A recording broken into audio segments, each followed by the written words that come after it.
नमस्ते, मी संगीता आणि स्वागत आहे तुमचे संगीताज किचनमध्ये। तर आपण आज बनवणार आहोत बटाट्याची सुकी भाजी, जी टिफिनसाठी एक चांगला ऑप्शन आहे। तर त्यासाठी मी इथे आधी 2 मोठे बटाटे उकडून घेतलेले आहेत। तुमच्याकडे जर छोटे साईजचे असतील तर तुम्ही 4 मीडियम साईजचे बटाटे घेऊ शकता। बटाटे उकडून घेऊन आपण त्याची सालं काढून त्याला चिरून घेतलेलं आहे। पाहिजे त्या साईजमध्ये त्याला चिरून घ्यायचं।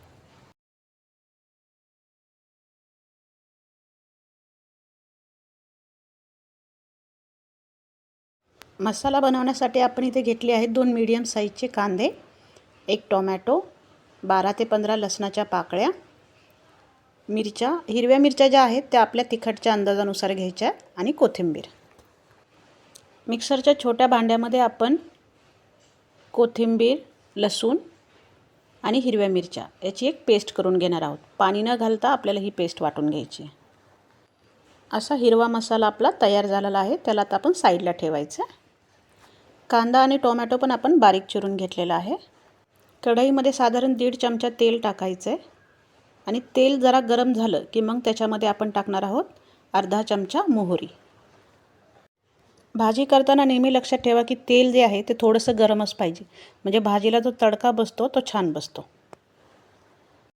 मोहरी आपली चांगली तडतडली की आपण त्याच्यामध्ये टाकणार आहोत जिरा अर्धा चमचा। तुम्ही इथे थोडंसं हिंगही टाकू शकता। जिरा आणि मोहरी व्यवस्थित परतून झालं की त्याच्यामध्ये आपण जो चिरून घेतलेला कांदा आहे तो टाकायचा आहे आणि त्याला परतवायचं आहे। कांदा टाकल्यानंतर त्याला साधारण 1 मिनिट परतून झाल्यावर आपण त्याच्यामध्ये चवीप्रमाणे मीठ टाकून घेणार आहोत। मीठ टाकल्यानंतर त्याला व्यवस्थित परतून घ्यायचं आहे साधारण मिनिटभर। कांदा आपला असा गुलाबी झाला की त्याच्यामध्ये आपण टाकणार आहोत तो हिरवा मसाला जो आपण वाटून ठेवला होता।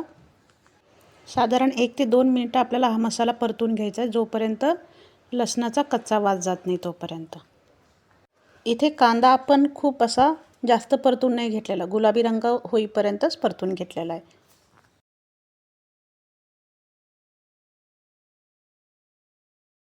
कांदा आणि हिरव्या मसाल्याचं वाटण परतून झाल्यानंतर आपण त्याच्यामध्ये टाकणार आहोत अर्धा चमचा हळद आणि व्यवस्थित परतून घ्यायचं आहे।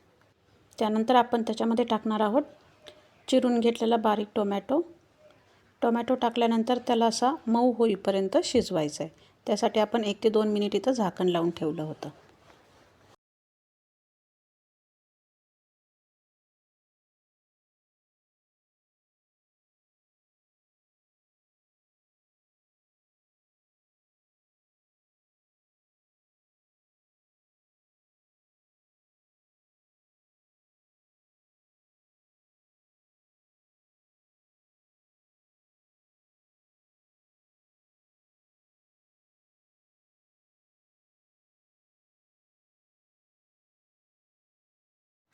टोमॅटो आपला सॉफ्ट झाला की आपण त्याच्यामध्ये टाकणार आहोत बटाटा जो आपण चिरून ठेवला होता। बटाटा टाकून व्यवस्थित मिक्स करायचं आहे आणि झाकण लावून त्याला एक 5 मिनिटं शिजवायचं आहे।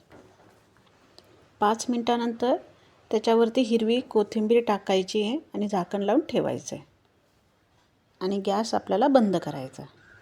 बनवायला अगदी सोपी भाजी आहे ही रेसिपी तुम्हीही ट्राय करा आणि कमेंट बॉक्समध्ये आम्हाला नक्की कळवा की रेसिपी कशी झाली आहे। आणि तुम्हाला जर व्हिडिओ आवडला असेल तर चॅनलला लाईक आणि सबस्क्राईब करायला विसरू नका। वेळात वेळ काढून तुम्ही आमचा व्हिडिओ पाहिला त्याबद्दल धन्यवाद।